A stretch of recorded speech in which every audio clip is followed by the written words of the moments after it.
बिस्मिल्लाहिर्रहमानिर्रहीम, अस्सलाम वालेकुम डियर स्टूडेंट्स। आज के हमारे इस लेक्चर में हमने यूनिट 12 9 क्लास मैथ का line bisectors and angle bisectors में से हमारे पास थ्योरम नंबर 5 है जो कि है 12.5। यहाँ पर ये स्टेटमेंट हम यहाँ पर पढ़ेंगे, समझेंगे, सीखेंगे कि हमारे पास स्टेटमेंट में क्या दिया गया है। स्टेटमेंट पढ़ते हैं। Any point inside an angle equidistance from its arms is on the bisector of it. साथ में यहां पर इस थ्योरम के साथ ये लिखा गया होगा कन्वर्स ऑफ थ्योरम 12.4। हमारे पास ये जो है इस लफ्ज़ का, इस जुमले का मतलब क्या है कि जो थ्योरम हमने 12.4 किया था ये उसका ऑपोजिट है, रिवर्स है। यहां तक बातें क्लियर हो गई। अब हम क्या करेंगे, इस स्टेटमेंट से यहाँ पर डायग्राम बनाएंगे कि इस स्टेटमेंट में हमसे क्या कहा जा रहा है। सबसे पहले हमारे पास क्या है, any point inside an angle. अब हमारे पास क्या है, एक एंगल हम बनाएंगे। अच्छी बात यह है कि हमें यह नहीं बताया गया है कि एंगल आपने कौन सा बनाना है। यहाँ पर एंगल हम अपने आप से बनाएंगे, सेम उसी तरह जिस तरह हमने 12.4 में किया था। आप कोई भी एंगल बना सकते हैं, इससे कोई फर्क नहीं पड़ता। यहाँ पर मैंने एक लाइन यू लगा ली, ये हमारे पास एंगल का एक हिस्सा होगा। यू एरो लगा लेता हूं, ठीक है, ये हमारे पास एंगल का एक हिस्सा हो गया। अब यहां पर जो बात है हमारे पास कि हमने एंगल कौन सा बनाना है यहां पर। अब बेहतर यही होगा कि आपके आसानी के लिए आप इस पॉइंट पर डी रख लें, डी के मुंह इस तरफ होना चाहिए। यहां पर आप 60 डिग्रीज या 90 डिग्रीज कर ले, क्योंकि उनका हाफ लेना, उनको बाइसेक्ट कर देना वो आपके लिए आसान होगा। आप 60 डिग्रीज ले ले, क्योंकि 60 का फिर हमारे पास आसान हो जाता है। हमारे पास क्या आता है, 30 60 का हाफ हो जाता है। फॉर एग्जाम्पल मैं कहता हूं कि हमने ये जो लाइन बनाया, ये हमारे पास एंगल कितना बना रहा है, हमारे पास ये एंगल 60 डिग्रीज का बना हुआ है। तो यहां पर हमने क्या किया, एक एंगल बना लिया। मैंने क्या कहा, एंगल जो है वो कितना बना रहा है, 60 डिग्रीज बना रहा है। तो हमारे पास ये एक एंगल होता है, एंगल इस तरह बनाया जाता है। अब क्या करेंगे, इस एंगल को हमने कुछ नाम देने हैं। यहां पर हम नाम देंगे, सबसे पहले ऊपर वाले हिस्से को हमने क्या नाम दिया, ए का। इस वाले हिस्से को हमने क्या नाम दिया, बी का। और ये जो हमारे पास पॉइंट है, दोनों एंगल्स के लाइन जहां पर आके मिल रहे हैं, इसको हमने क्या नाम दिया, ओ का नाम दे दिया। अब यहां पर क्या कह रहा है, एंगल तो हमने बना दिया, कहता है any point inside an angle, कहता है एंगल के अंदर, इनसाइड एंगल के अंदर कोई भी पॉइंट आप चूज कर ले। अब वो पॉइंट कहां पर चूज कर सकते हैं, ये मर्जी हमारी है, हम कहीं भी चूज कर सकते हैं। आगे वाला जुमला हम पढ़ेंगे तो हमें और क्लियर हो जाएगा कि वो पॉइंट कहां पर आएगा। Equidistance, equal distance, equidistant from its arms, कहता है वो जो पॉइंट आप जहां पर लगाएंगे उस पॉइंट से दोनों आर्म्स की तरफ जो फासला होगा वो बिल्कुल बराबर होना चाहिए। अब हमें समझ आ गई कि वो पॉइंट हमने कहाँ लगाना है, इन दोनों आर्म्स के बिल्कुल सेंटर में लगाना है। क्यों, क्योंकि फिर उस पॉइंट से दोनों आर्म्स की तरफ जो डिस्टेंस है वो इक्वल होना चाहिए। अब यहाँ पर ये पॉइंट हम यहाँ ले सकते हैं, यहाँ ले सकते हैं, यहाँ ले सकते हैं, यहाँ ले सकते हैं, उससे फ़र्क नहीं पड़ता। फ़र्क इस चीज़ पे पड़ना चाहिए कि दोनों आर्म से उस पॉइंट तक जो डिस्टेंस है वो सिर्फ क्या होना चाहिए, हमारे पास इक्वल होना चाहिए। फॉर एग्जाम्पल मैं कहता हूँ हमारे पास वो जो पॉइंट है, इस पॉइंट को मैं कहता हूं वो हमारे पास ये वाला पॉइंट है। अब इस पॉइंट से यहां तक भी डिस्टेंस सेम है और यहां तक भी डिस्टेंस क्या है, हमारे पास सेम है। थोड़ा सा इसको मैं नीचे ले आता हूं ताकि हमारे लिए ये बिल्कुल क्लियर हो जाए। हमने ये कर दिया, इस पॉइंट से यहां तक, इस आर्म तक डिस्टेंस सेम है, इस पॉइंट से इस आर्म तक हमारे पास जो डिस्टेंस है वो क्या है, सेम है। अब यहां पर हम क्या करेंगे, लाइंस लगा लेंगे। मेरा थोड़ा सा आगे पीछे हो सकता है क्योंकि ये मैं व्हाइट बोर्ड पे कर रहा हूं। आपने क्या करना है, एग्जैक्ट ही करना है। डिस्टेंस क्या कर होना चाहिए, बिल्कुल सेम आना चाहिए। और डिस्टेंस सेम आने के साथ साथ हमारे पास ये जो एंगल है वो 90 डिग्री ही बनाना उसको चाहिए। यहां पर मैंने दोनों से दोनों आर्म से हमने क्या करवा दिया, यहां पर इसको मिला दिया। इस पॉइंट को हमने क्या नाम देना है, इस पॉइंट को हम देंगे नाम P का। क्या नाम दिया हमने, इस पॉइंट को हमने नाम दिया P का। इस पॉइंट को हम क्या नाम देंगे, Q का। इस पॉइंट को हम क्या नाम देंगे, R का। यहां तक बातें क्लियर हो गई।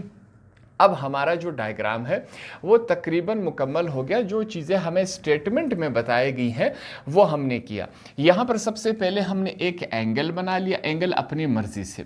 फिर कहा कि एंगल के अंदर आप अंदर कोई भी पॉइंट चूज कर ले, हमने ये पॉइंट चूज किया और कहा वो जो पॉइंट है उससे जो डिस्टेंस है दोनों आर्म्स तक वो इक्वल होना चाहिए। हमने बिल्कुल यहाँ पर इक्वल, यहाँ ये डिस्टेंस और ये डिस्टेंस दोनों क्या है, इक्वल है। अब आगे हमसे इस थ्योरम में क्या पूछा जा रहा है, is on the bisector of it, कहता है वो जो पॉइंट है क्या वो पॉइंट इस बाइसेक्टर के ऊपर आ रहा है कि नहीं आ रहा। इस थ्योरम में हमने यही प्रूफ करना है कि ये जो पॉइंट P है क्या वो इस बाइसेक्टर पर आ रहा है कि नहीं। बाइसेक्टर क्या है, इस एंगल को बिल्कुल सेंटर में वो डिवाइड कर देगा, दो हिस्सों में तकसीम कर दिएगा। हमने कहा था स्टार्ट में कि ये जो एंगल है वो 60 डिग्रीज बना रहा है। अब बाइसेक्टर जब बनेगा तो इस एंगल को हाफ में डिवाइड कर देगा, 30 ऊपर रह जाएगा, 30 नीचे रह जाएगा। तो हमने यहाँ पर स्टेटमेंट से तमाम चीज़ें मुकम्मल कर ली। अब यहाँ पर पहला हम क्या, यहाँ पर अगर आप डायग्राम का डेफिनेशन देना चाहे, हेडिंग देना चाहे, बिल्कुल अच्छा होगा। गिवन लिखेंगे, गिवन में वो तमाम चीज़ें जो हमने यहाँ पर की और स्टेटमेंट में दी हमें वो यहाँ पर लिखी हैं।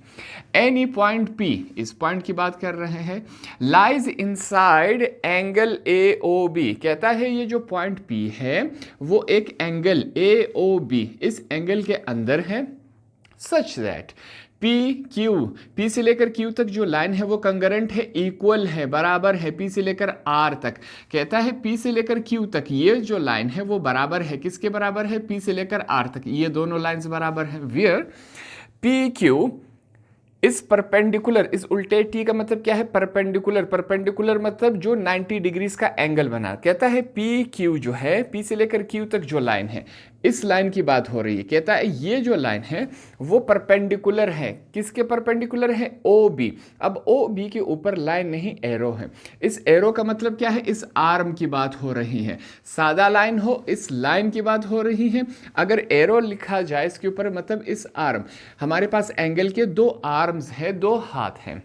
कहता है ये जो PQ है वो परपेंडिकुलर है, 90 डिग्रीज बना रहा है। किसके ऊपर 90 डिग्रीज बना रहा है, OB के ऊपर। OB कहाँ है हमारे पास, ये, इसके ऊपर PQ 90 डिग्रीज बना रहा है। एंड PR जो लाइन है वो भी परपेंडिकुलर है, किसके, OA के। ये P से लेकर R तक ये भी क्या है, परपेंडिकुलर है। परपेंडिकुलर मतलब 90 डिग्रीज बना रहा है। कहाँ पर 90 डिग्रीज बना रहा है, O से लेकर A तक। ये हमने लिखा, इसके ऊपर भी एरो है, मतलब ये आर्म की बात हो रही है। उसके बाद हम लिखेंगे टू प्रूफ, जो इस थ्योरम में हमने प्रूफ करना है। पॉइंट P, इस पॉइंट की बात हो रही है। कहता है point P is on the bisector of angle AOB। ये जो पॉइंट P है ये बाइसेक्टर पे आना चाहिए। इस थ्योरम में हमने यही प्रूफ करना है।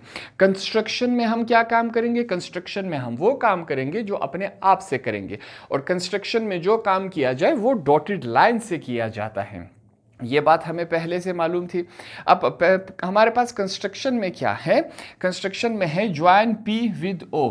कहता है ये जो P हमारे पास है, इस P को हमने ज्वाइन करवाना है। किसके साथ ज्वाइन करवाना है, O के साथ हमने इसको ज्वाइन करवाना है। यहां पर मैं इसको डॉटेड लाइन से यू ज्वाइन करवा लेता हूं।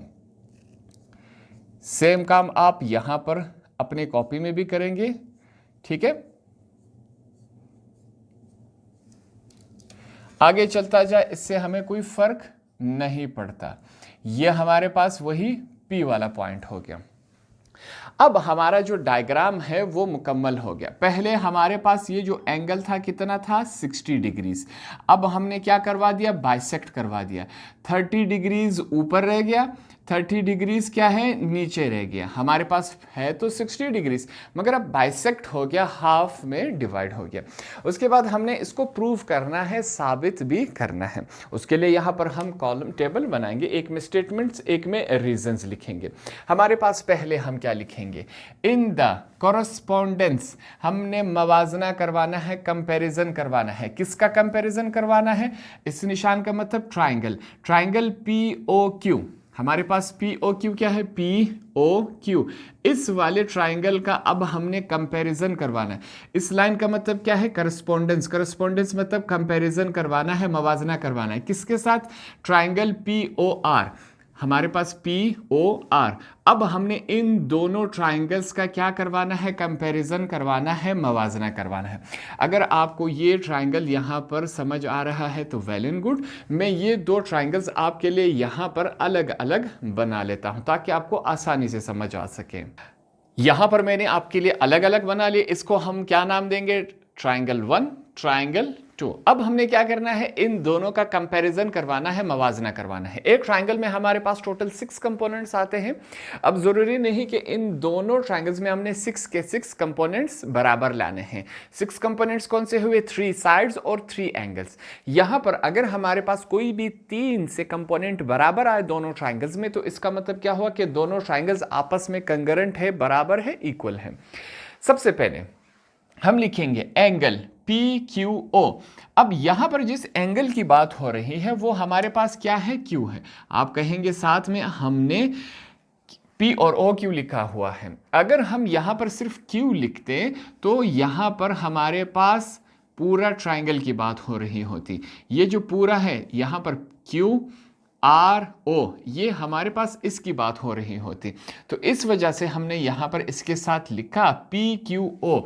PQO मतलब इस हिस्से में जो Q आ रहा है, सॉरी यहां पर Q है, जो Q है उसकी बात हो रही है। कहता है जो Q पर एंगल बन रहा है, Q पर एंगल कौन सा बन रहा है, 90 डिग्रीज बन रहा है। कहता है वो बराबर है, कंगरेंट है R पर। R पर भी वही हमारे पास एंगल बन रहा है। अगर R पर चेक किया जाए तो हमारे पास क्या है, 90 डिग्रीज का एंगल बन रहा है। दोनों बराबर हुए कि नहीं, बिल्कुल बराबर हुए, ये हमारे पास बराबर हुआ। पहला कंपोनेंट हमारे पास आया। साथ में हम क्या लिखेंगे, गिवन ईच राइट एंगल। दोनों क्या है, राइट एंगल है। राइट एंगल क्या होता है, जो 90 डिग्रीज हमारे पास बनाए। आगे चलते हैं, हमने लिखा P से लेकर O तक जो लाइन है वो बराबर है P से लेकर O तक। अब इस ट्राइंगल में भी PO है और इस ट्राइंगल में भी हमारे पास PO मौजूद है। अगर यहां पर अगर हम समझे तो मुश्किल हो जाता। ये जो PO है नीचे वाले ट्राइंगल का भी है, ऊपर वाले ट्राइंगल में भी मौजूद है। तो ये दोनों लाइंस क्या है, आपस में बराबर है, बिल्कुल बराबर है। हमारे पास दो कंपोनेंट्स हो गए। रीजन में हम क्या लिखेंगे, कॉमन। कॉमन क्यों, क्योंकि P से लेकर O तक दोनों ट्राइंगल्स का है। नेक्स्ट, P से लेकर Q तक जो लाइन है वो बराबर है P से लेकर R तक। चेक करते हैं, कहता है P से लेकर Q तक जो लाइन है वो बराबर है, किसके बराबर है, P से लेकर R तक। ये दोनों लाइंस जो है आपस में क्या है, बराबर हैं, बिल्कुल बराबर हैं। ये हमने लिख दिया। साथ में रीजन क्या लिखेंगे, गिवन। गिवन में हमारे पास यहां पर मौजूद था, गिवन में भी हमने यही बात लिखी थी। अब 3 कंपोनेंट्स हमारे पास इन दोनों ट्राइंगल्स के बराबर आए जब हमने इनका कंपैरिजन करवाया, मवाजना करवाया। 3 हमारे पास कंपोनेंट्स बराबर आए तो इसका मतलब क्या है कि ये दोनों ट्राइंगल्स आपस में क्या है, बराबर है, इक्वल है, कंगरेंट है। तो इस वजह से हमने यहां पर लिखा दैट इज ट्राइंगल POQ बराबर है ट्राइंगल POR। ये दोनों ट्राइंगल्स आपस में इक्वल है, कंगरेंट है, बराबर है। हमारे पास अगर चेक किया जाए एंगल साइड साइड, अब ऐसा इससे पहले हमारे पास कोई पास्टुलेट मौजूद नहीं है।